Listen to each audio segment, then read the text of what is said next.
Joining us now is Jessica Charman, a name that many Atlanta United fans may recognize, and certainly Charlotte FC fans may recognize. She is part of the commentary team, radio commentary team for Charlotte FC on WFNZ Radio up in Charlotte, and should add a former Clayton State goalkeeper. Jess, thanks a lot for coming on. How are you? Absolutely. I'm delighted to be here. It's an interesting week for me, as everybody knows. I'm still living in Atlanta. This is a game that I look forward to for many a reason. I think it's fun to be a part of this blossoming rivalry, and I'm very excited for the action to get underway on Saturday.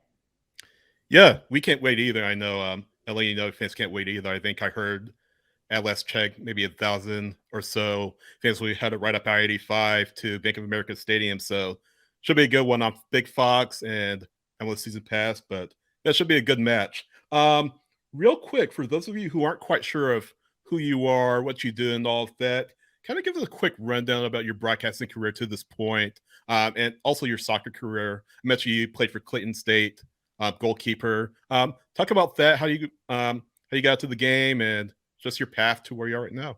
Yeah, absolutely. So obviously being English is kind of in your DNA, right? And I think that soccer was always going to be the sport that I picked with my family. Dad, a big soccer fan, brother, a big soccer fan. So it was natural that I gravitated towards soccer. And fortunately, with that investment in time and effort from my parents, I was able to get pretty good at it to the extent that I played for Watford and Reading, and then was able to make the big jump into the collegiate game with the scholarship and the opportunities that opened my eyes to everything in America, which was incredible. It was in college where I was a pretty good goalkeeper, pretty successful at Clayton State, that I was able to also get into broadcasting, commentated the men's team, realized it was something, well, I always knew it was something I wanted to do, but realized that I had like a knack for it as well, and was able to really start getting reps in college. And then after college, it was something I wanted to do. I combined getting reps with different colleges across Georgia, Tennessee, Alabama, basically anywhere that they would give me games, I would drive to. At the same time, I worked for Soccer in the Streets, which obviously is a organization that is near and dear to everyone in Atlanta's heart, and is still something that's very special to me, and was a great eye-opener as well for the sport there. Worked alongside Jason Longshore, that is a big fan favorite in Atlanta, and I would consider him a dear friend of mine and a mentor as well. So Jason really helped me get more opportunities calling games with him, doing a couple of Atlanta United 2 games, which were my first ever professional games. So that was very special to me. And then I got the call from Charlotte FC, and I think that was a big understanding that hard work really pays off, and like sacrificing yourself and taking a risk on yourself really pays off, and have been doing Charlotte FC since the inaugural season. So that's been a blessing. And obviously still living in Atlanta, doing some stuff with 92.9 The Game during the World Cup. So I've been very privileged over the last 2 years to become full-time talking about soccer, which I think is the dream for anyone. And I'm very blessed to have that role.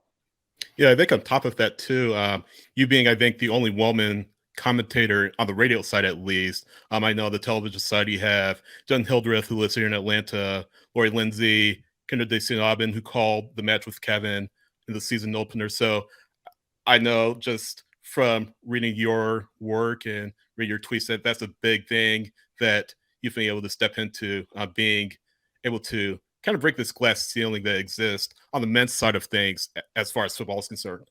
Yeah, definitely. And I think that it's something I feel very privileged, but also a huge responsibility to do. You know, there are great women in broadcasting, but at least for me growing up, there weren't very many female voices at all. On the radio side, at least in English and MLS, I don't think there's any full-time women color commentators right now. So that's a really special role to have. And hopefully I'm able now to become a way of normalizing it as well. It's all very nice to be a pioneer, but the goal of all pioneers, right, is to make sure that the next generation of women coming up won't feel like they're a lone soldier. And I think that my goal is to show men and women, boys and girls, that no matter who you are, as long as you're talented enough and as long as you work hard enough, I think that hard work is really the most important in success. And it's kind of like a pull yourself up from your bootstraps and just stay humble along the way. And I'm very blessed to be a role model. And I think the favorite part of my job is getting messages from parents or getting told by kids, you know, that you're becoming a role model for my child. That couldn't be more special to me. Mm-hmm. That's awesome. So you've kind of been involved, I think probably more than anybody. You're on both sides of the Atlanta and Charlotte rivalry. And, you know, some people are saying, oh, it's, you know, it's not a rivalry yet. We don't have a name for it yet. I get that. They're two of the closest clubs in the country. and you've been on both sides of it. So we can't talk about this rivalry, this matchup, without talking about Anton Walkes. Mm-hmm. Near and dear to both teams, you know, the community for both teams. From your perspective, with what you do with Charlotte, how is the club and community kind of coping with the tragic loss and everything that's gone on since January? Yeah, I think the Anton situation was the hardest thing I've dealt with in my career. Even, you know, on a professional and personal level, Anton and I had a lot of parallels in our careers, in our lives. The fact, you know, both from England, coming across the pond, Atlanta, Charlotte. And when I got the Charlotte gig, knowing that Anton was coming, I remember being so delighted that we had taken Anton, because I already knew what a quality player and person he was from my time in Atlanta. And I was excited to kind of have that connection with someone, the closeness of having an English player. And I think that for me personally, it was really tough. But then I don't spend every day with Anton Walkes. You know, I interviewed him a few times and we knew of each other. We would say hello, always so polite, always smiley. To think what that does to the players that worked with him every single day, that shared the locker room with him. I think the club has done an admirable job of handling something that there is no blueprint for, right? Like, when do you think about players passing away while actively still playing on preseason? It's a one-time thing. Like, there's going to be no blueprint for this. And I think the club has done a great job. They've been supported by the league. As you mentioned, I got sent so many pictures of Atlanta's tributes, and I thought that was incredible, and what an admirable job that was. And we can talk about being a rivalry, but the fact that everyone came together to honor Anton just shows what a special human being he is.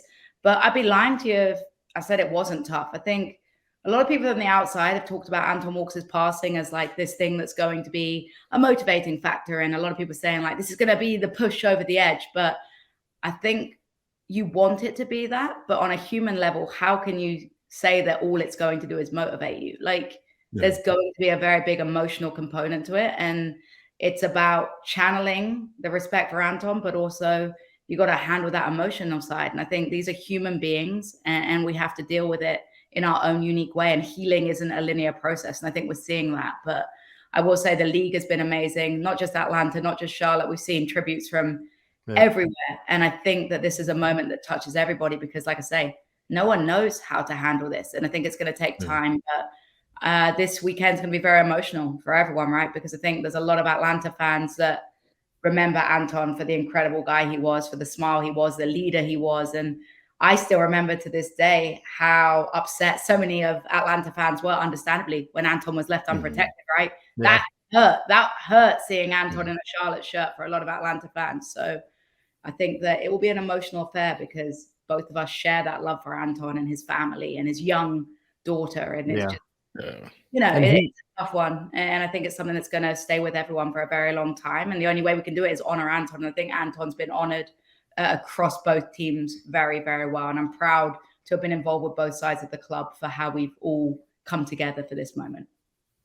Yeah, absolutely. And I think also it's worth remembering, like, he had such a deep connection down here, because obviously Atlanta and Charlotte, but like, he was in Atlanta inaugural season and then went back to England at one point, and then came back again, and then was unprotected, and then, you know, went to Charlotte. So yeah, I remember distinctly. I remember being quite angry that he was going to Charlotte, but I think it was a good fit for him, and it is tragic. It's sad, but you know, it's a thing to draw strength from, but you have to understand, like, these are human beings too. It's sad. Yeah. It's going to affect it's going to take time. Everybody. The club is doing some amazing things. If you notice, you'll see on the jerseys, they've got the AW5 patch that's going to be worn all season. The whole locker room has been decorated with different motivational materials, but we have to be patient with the healing process. And I think that's something that's really important from everybody to understand, that, you know, when we lose a loved one, if it's our family, it just takes time. No, absolutely. 100%. And as you both said, you know, it's going to be, you know, pretty emotional, you know, going up there on Saturday and both fan bases kind of coming together and thinking of Anton as the match goes on. So little tough to kind of pivot off that from Anton's death to know what's going on the field on Saturday. I do want to talk about Charlotte's results up to this point, and I wouldn't say they're desperate at this current point in time because it's still early, but, you know, 0 points from 2 matches is not something that you want to go into. conceding late to New England and then having 1 goal lead through Copetti, his first MLS goal, and then kind of things going out the rails kind of at St. Louis in front of a really vibrant crowd. So, what is Charlotte's mindset going into this match? Considering what I just said, they're looking for that first win of the season, and they don't want to fall behind too far too early and risk getting themselves out of the playout hunt relatively early in the season. Yeah, I would agree with you, Sydney. I think it is almost a bit desperate, honestly. It's frustrated. I don't think desperate in terms of like it's a must win, but it kind of is in a sense that you don't want to go 0-3. Last season was the inaugural season. It took us to the 4th match to pick up points, but that's your inaugural season. This is year 2. We've made some big signings in the offseason. You mentioned Copetti, but you've also got Ashley Westwood, who has hundreds of experiences in the Premier League. When you've added this quality to your lineup, you expect yourself to pick up results. And I think when you look back to the 2 games, there were glimpses of how good this Charlotte FC team can be. If you've had a chance to watch the goal for Enzo Copetti, the team movement on that goal was fantastic. The issue is it's not happening consistently enough through the games. You look at the goals we've conceded, and a lot of it's been fault of our own in terms of lapse of concentration, in terms of defensive errors, in terms of giving St. Louis what is becoming the St. Louis goal of passing it to their forward line. It's been frustrating. And I think when you look ahead to the schedule, it's not getting any easier. You've got Atlanta United, who's unbeaten. Then you've got Orlando, who's a very competitive side, as we've seen. So I think Charlotte FC know they need to get a result soon to sort of get the ball and the momentum rolling. And I think against Atlanta at home is the hugest contributor of that. We know that soccer in the South is huge. Like week in, week out, the atmosphere in Charlotte's incredible. You see it in Atlanta, and we need to make the most of this home field advantage that we should be getting when you have a full crowd in Bank of America Stadium. Yeah, you mentioned home field last season. The home team won both matches. Atlanta, of course, Jake Mulroney and stoppage time, and then Alcivar and Charlotte on the Olympico. So, I mean, you're right. Yeah, exactly. But no, you're absolutely right. Yeah, I bet you're going crazy, Jess. I mean, as a goalkeeper, seeing Guzan get that goal up. Yeah, the Olympico was special. We'll say it's more about the talent of the player, but yes, it was a tough one to watch. What's interesting though, when I was doing my notes, I don't think a single player that scored a goal in our Atlanta Charlotte games is technically available or with the club. Adam Armour, of course, is coming back from an ACL injury, and everyone else has upped and moved on. So it's time to write some new history in this game with a new goal scorer, hopefully. Yeah, it's wild. Mulroney, he's moved on a couple of times since then. He's back in Ireland now. So it's crazy how fast this game moves at times. Yeah. But speaking of some of the changes that Charlotte has had, you've got quite a few new faces. Obviously, Capetti's going to be the big one. But take us through kind of for the Atlanta fans that aren't as familiar, some of the changes, some of the new guys that are coming in, and also you have some of the players from last season that are playing kind of in different positions now. Take us through kind of what to expect.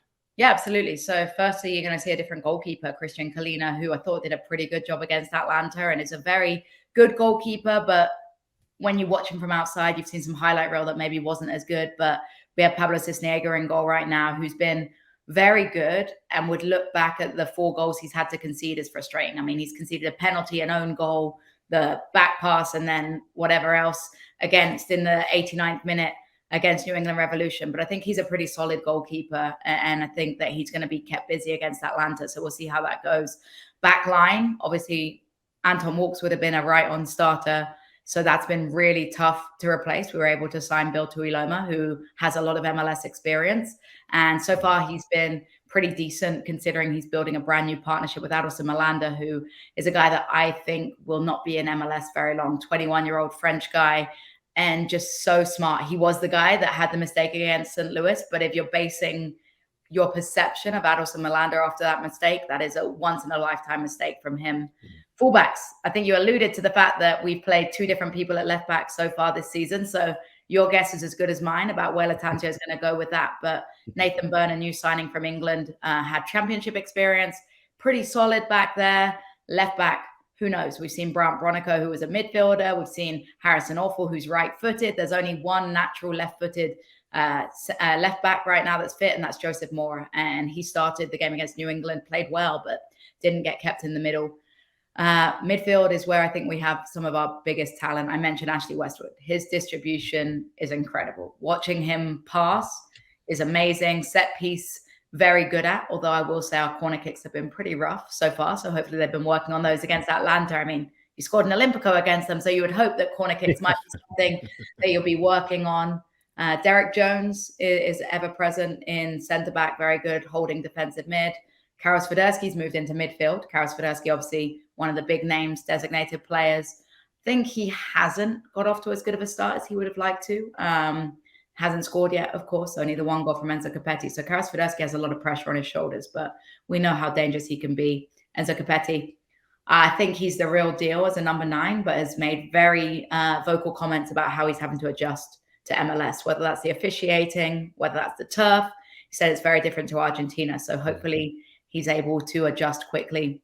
We've got an abundance of wingers, but again, rotating in and out. I love a guy called Nuno Santos who came off the bench. He's a Portuguese guy, very good distribution. I also really like Kamil Józwiak, who has faced a lot of criticism, but another Polish player. So we've got a good squad, but as you're hearing, lots of new names and lots of rotation in starting lineups between games. So I'm wondering where our chemistry is at, and that may be something that you guys notice and are able to exploit on Saturday. And that's something that Atlanta dealt with a lot last season with the injuries, and it felt like an injury after every single game. It was nonstop last season. It was the wildest thing I've ever seen. Yeah. But yeah, chemistry. I mean, you have to have a similar group starting, right? Or at least playing together to develop it. And it's early in the season. So, hopefully maybe not this game for our sake, but y'all get that out of your system after a while. But yeah, that chemistry conversation is definitely a trigger, I think, for Atlanta United fans after last season. It is. And I think that you want to be patient. Of course, you want to be patient, but it was a long preseason and you want to try and figure things out ASAP because, like you alluded to, you don't want to dig yourself a big hole. Yes, we've extended playoffs, 9 positions. Like that should be achievable. It would have been achievable last year with the finish that you got, but you just can't make it too difficult with yourselves and give other teams enough confidence to grow when you're not growing. Yeah. So it's kind of bringing it back to Saturday. And I mean, you've seen it with Atlanta, just the match day experience, week in and week out at Mercedes-Benz Stadium. Now being a part of Charlotte FC's radio team, you, of course, see what it's like in Charlotte, a new club. Well, not new anymore. It's their second year, but really a lot of expectations. And part of that expansion of soccer in the South that Atlanta and Orlando, Nashville have been really partaking in. And I say Orlando, I know some people will say, well, Orlando's not the South, but we'll just roll with it. But geographically South, right? Geographically speaking. But over the past year plus a match, what's been the best part of that fan experience at Bank of America Stadium thus far to you, in your eyes? Now, this is funny because I'm not American, but I think the national anthem that they do is very special, right? When you give a British person goosebumps by singing the national anthem, it's quite amazing. So having the full stadium sing the national anthem is really cool. And then on the broadcast, I got teared up when we did the 5-minute round of applause for Anton. And I think that's something that they're hoping to do in this game as well. It would make sense. 5th minute, 4th minute for Atlanta. Who knows what we'll go with? Maybe we'll go with 4.5 to 5.5. But that was very special as well. And then there's something they do, the Poznan, where they turn, because we've got the 2 Polish players in the lineup. They turn and do the bounce. That's really cool. But I just think the whole game day of experience of what I do love, and I think it was similar when I used to look around Mercedes-Benz when I'd be working there as well. I love how the stadium looks like the city, right? We pride ourselves in Atlanta. We pride ourselves in Charlotte at being a very diverse city full of, people of different colors, creeds, backgrounds, genders, races. And I think looking around the stadium and seeing people that look like everybody, it is a really incredible thing. So I think that's my favorite thing, that they've been able to bring together the city and really reflect the mixing pot that is the South, and make sure that everybody, whether they have grown up loving soccer or have never watched a soccer game before, feel welcome. And I think that's what's really special about both Atlanta and Charlotte coming together in the South to just make soccer more accessible, because that's what's important. There's too many people that have never had an opportunity to fall in love with this game, and now they're getting a chance to, and long may that continue in the South and across America. Yeah, indeed. And it's rapidly growing. Probably more than anybody expected down here, I think. I grew up here, and I think it's kind of awe-inspiring how quickly it has taken on just since Atlanta came into the scene. And we can talk about Orlando, but even Nashville, obviously Charlotte doing great things. So it's just fun to see. It is not something I thought I would see down in this corner of the United States anytime, at least early in my lifetime. So it is really, really awesome to see. Yeah, and the amount of people that will just ask you, what was the score? You know, it's just amazing to see how many people care and are invested in this game now. So I love it. I'm glad to have seen it on both perspectives. And I think that Saturday is going to be a very interesting event. And I think it's going to be a very competitive game. I think that it's two teams coming in with very different mentalities in terms of an unbeaten side versus a side that needs to win. So I'm very interested to see how it plays out. Yeah, should be a lot of fun. Noon Easter, of course, on Fox, and of course, an MLS season pass. And if y'all can't make it out to the match, you'll be able to hear Will and Justin's call on MLS season pass. As you know, the home radio call is available to you if you're watching on MLS season pass. So, yeah, that should be fun as well. Jess, we're going to cut you loose, but we really appreciate your time and enjoy talking to you, and have a great call on Saturday. Thanks so much for having me, and look forward to catching up soon.